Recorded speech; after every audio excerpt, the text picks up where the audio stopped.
வணக்கம். சற்று முன் கிடைக்கப்பெற்ற மிக முக்கியமான செய்தி ஒன்று வெளியாகியுள்ளது. பிரச்சாரத்தின் பொழுது எடப்பாடி பழனிசாமியின் வாகனத்தில் சிக்கிய பணம் மூட்டையாக பறிமுதல் செய்யப்பட்டுள்ளதா? வெளியான தகவலால் பரபரப்பு.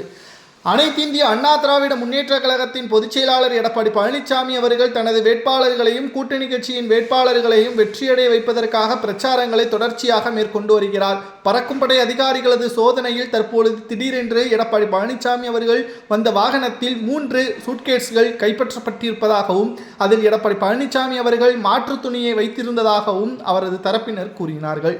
ஆனால் 2 பெட்டிகளில் தற்பொழுது மிகப்பெரிய அளவிலான அதிர்ச்சி அடையக்கூடிய வகையில் சில பொருட்கள் இருந்ததாகவும் இது தேர்தல் விதிமுறைகளை மீறி கொண்டு செல்வதாக கூறி தற்பொழுது பறிமுதல் செய்யப்பட்டுள்ளது. அதில் சில பணங்களும் இருந்ததாகவும் கூறப்படுகிறது.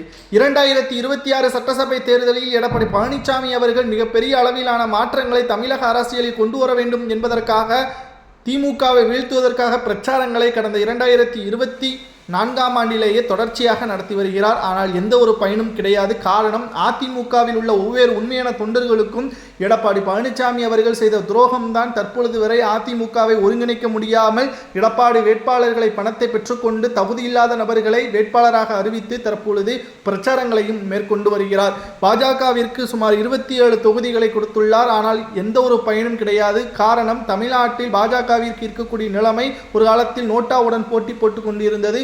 மேலும் ஜெயலலிதா அவர்கள் ஒருபோதும் பாஜகவுடன் கூட்டணி வைக்க மாட்டேன் என்பதையும் அறிவித்திருந்தார். ஆனால் அதையும் மீறி எடப்பாடி கூட்டணி வைத்தார், தோல்வியடைந்தார். மறுபடியும் மீண்டும் எடப்பாடி பழனிசாமி அவர்கள் மக்களவைத் தேர்தலின் பொழுது பாஜகவுடன் ஒருபோதும் கூட்டணி கிடையாது என்று சிறுபான்மையினர்கள் மீது கூறியிருந்தார். ஆனால் இப்பொழுது சிறுபான்மையினர்களை ஏமாற்றும் விதமாக மீண்டும் பாஜகவுடன் கூட்டணி வைத்து எடப்பாடி பழனிசாமி அவர்கள் செயல்பட்டுள்ளார். தற்பொழுது பணத்தை வைத்துதான் வெற்றியடைய முடியும் என்பதற்காக தேர்தல் நேரத்தில் சில தொகுதிகளில் பணத்தை கொடுப்பதற்காக சென்றுள்ளாரா என்ற ஒரு கேள்விக்காக தற்பொழுது அவரிடமிருந்து பறிமுதல் செய்யப்பட்ட அந்த 2 பெட்டிகள் மூலமாக தற்பொழுது விசாரணை அடுத்த கட்டத்திற்கு செல்லப்படும். இந்த பணம் என்னுடையதான் என்றும் இதற்கான ஆவணங்களை எடப்பாடி கொடுத்தால் நிச்சயமாக தேர்தல் ஆணையம் அதை திருப்பி கொடுத்துவிடும். இல்லை என்றால் பறிமுதல் செய்யப்பட்டு விசாரணை நடத்தப்படும். இது எடப்பாடி பழனிசாமி அவர்களுக்கு மிகப்பெரிய தலைவலியாகவும் தேர்தல் நேரத்தில் ஒரு நெருக்கடியாகவும் பார்க்கப்படும்.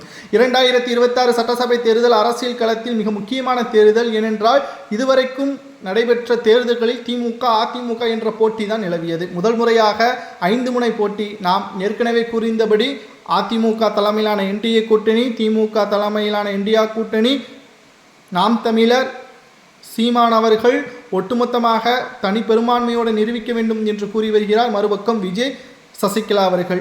யார் வெற்றியடைவார் என்பதை கமெண்டில்